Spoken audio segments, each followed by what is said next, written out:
Hello my dears, welcome to my YouTube channel Haru and Thanu. ഇന്ന് നമ്മൾ ഒരു 4 മണി പലഹാരമാണ് തയ്യാറാക്കുന്നത്. ഇതിനെ നമുക്ക് വടയെന്നോ കട്ട്ലറ്റെന്നോ വിളിക്കാം. ഇതിനൊരു പ്രത്യേകിച്ച് പേര് ഞാൻ കൊടുത്തിട്ടില്ല. ഇതെങ്ങനെയാണ് പ്രിപ്പയർ ചെയ്യണമെന്ന് നമുക്കൊന്ന് കണ്ടു നോക്കാം. ഈ ഒരു സ്നാക്സ് പ്രിപ്പയർ ചെയ്യാനായിട്ട് നമ്മൾ അധികം മൂക്കാത്ത കായാണ് എടുത്തേക്കുന്നത്.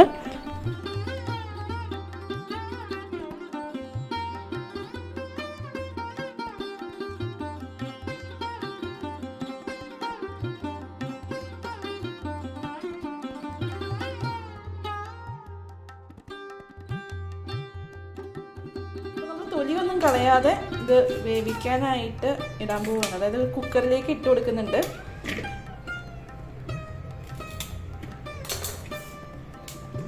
ഇത് വീട്ടിൽ തന്നെ ഉണ്ടായ കായാണ് കേട്ടോ. പക്ഷെ ഇത് മൂക്കുന്നതിന് മുമ്പ് ഒടിഞ്ഞ് വീണു. ഇതിന് മുൻപ് ഒരു പ്രാവശ്യം ഞങ്ങൾ കട്ട്ലറ്റ് ഉണ്ടാക്കി നോക്കിയിട്ടുണ്ടായിരുന്നു. നല്ല ടേസ്റ്റ് ഉണ്ടായിരുന്നു. ഈ പ്രാവശ്യം നമുക്ക് വീഡിയോ ചെയ്യാമെന്ന് വിചാരിച്ചു.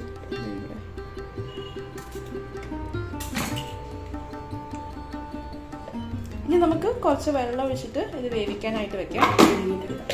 അത് കഴുകിയിട്ട് വെള്ളം ഒഴിച്ച് വേവിക്കാനായിട്ട് വെക്കാം.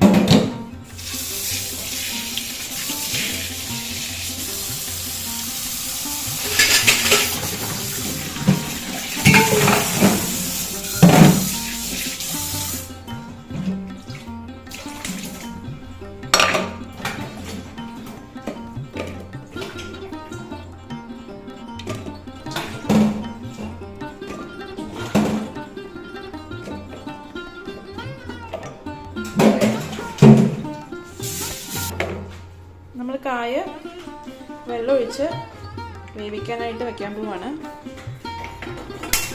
ഫ്ലെയിം ഓണാക്കി കൊടുക്കാം. ഇനി നമുക്കിത് കുക്കർ അടച്ച് വെച്ച് വേവിക്കാം. എത്ര വിസിലാണ്?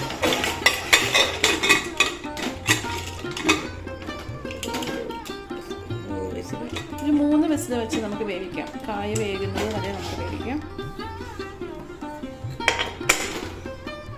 കായ് വെന്തിട്ടുണ്ട്. ആവിയൊക്കെ പോയി നമുക്കിനി തുറന്ന് നോക്കാം.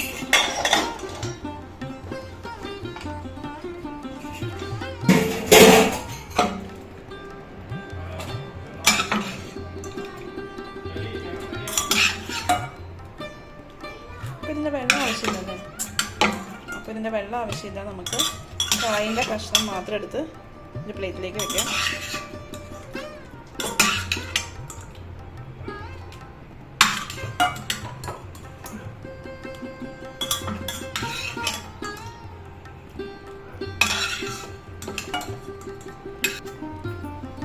ഇനി നമുക്കിതിൻ്റെ തൊലി കളഞ്ഞെടുക്കാം. ചൂടുണ്ട് കേട്ടോ.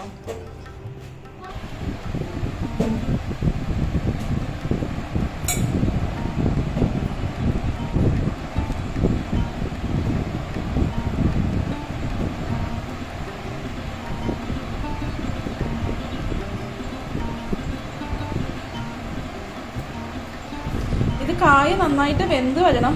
നമ്മൾ 3 വിസിൽ വെച്ചിട്ട് അധികം വെന്തിട്ടുണ്ടായില്ല. അപ്പോൾ 2 വിസിലും കൂടെ വെച്ചിട്ടുണ്ടായിരുന്നു.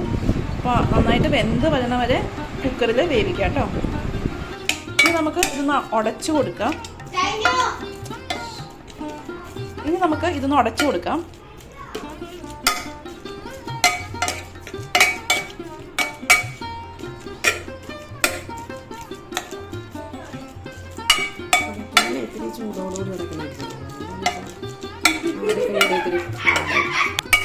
ഇതുപോലെ ചൂടോടുകൂടി ഒരു തവി ഉപയോഗിച്ച് ഇങ്ങനെ ഉടച്ചെടുത്താൽ മതി.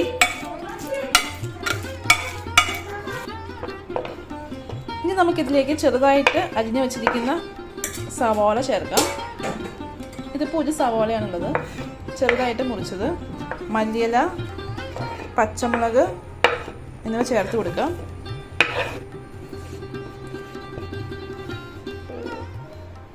ഇതിലേക്ക് നമുക്ക് 2 ടേബിൾ സ്പൂൺ, 1.5 മുതൽ 2 ടേബിൾ സ്പൂൺ വരെ അരിപ്പൊടി ഇടാം. അരിപ്പൊടി ചേർത്ത് കൊടുക്കാം.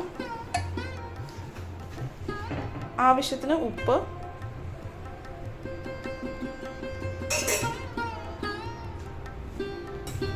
ഇനി നമുക്ക് കൈ ഉപയോഗിച്ച് നന്നായിട്ട് ഒന്ന് മിക്സ് ചെയ്ത് കൊടുക്കാം.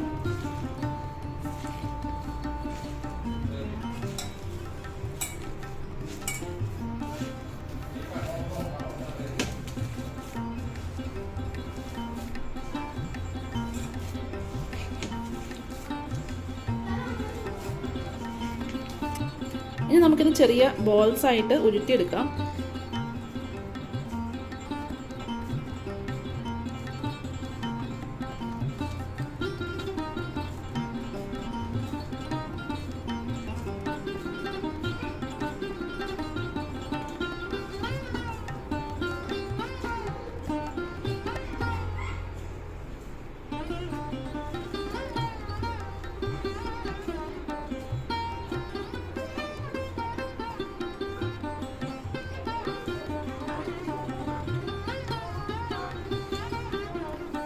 അങ്ങനെ നമ്മൾ ഇതെല്ലാം ഉരുട്ടി റൗണ്ടാക്കി എടുത്തിട്ടുണ്ട്.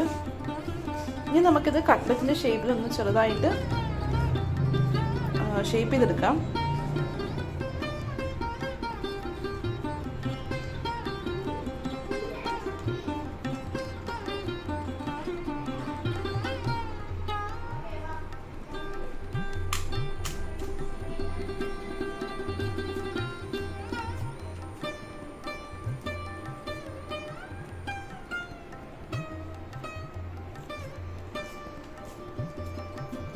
എല്ലാം തന്നെ നമ്മൾ ഷേപ്പ് ചെയ്ത് എടുത്തിട്ടുണ്ട്.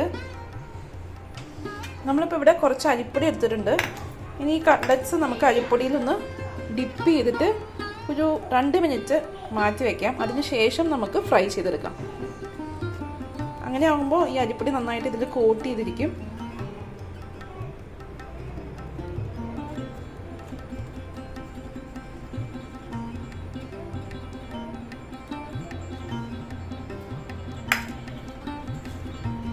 എല്ലാ കട്ട്ലറ്റ്സും നമുക്ക് ഇതുപോലെ അരിപ്പൊടിയിൽ ഒന്ന് കോട്ട് ചെയ്തെടുക്കാം. എണ്ണ ഒഴിച്ചു കൊടുക്കാം. ഡീപ് ഫ്രൈ ചെയ്യാൻ ആവശ്യത്തിനുള്ള എണ്ണ നമുക്ക് ഒഴിക്കാം. ചൂടായ എണ്ണയിലേക്ക് നമുക്ക് കട്ട്ലറ്റ് ഇട്ട് കൊടുക്കാം.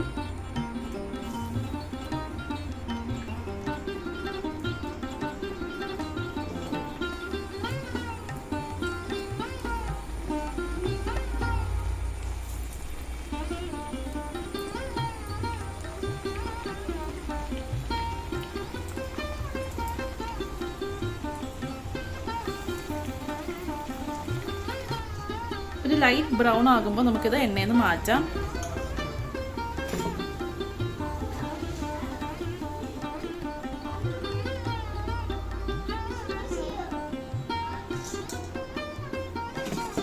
നമുക്കിത് ടൊമാറ്റോ കെച്ചപ്പിൻ്റെ ഒപ്പം കഴിക്കാം. നല്ല ടേസ്റ്റാണ്. ബാക്കിയുള്ളതും നമുക്ക് ഇതേ രീതിയിൽ തന്നെ വറുത്തെടുക്കാം. നിൽക്കട്ടെ, 1 മിനിറ്റ്. ബാക്കിയുള്ളതും നമുക്ക് ഇതേ രീതിയിൽ തന്നെ വറുത്തെടുക്കാം.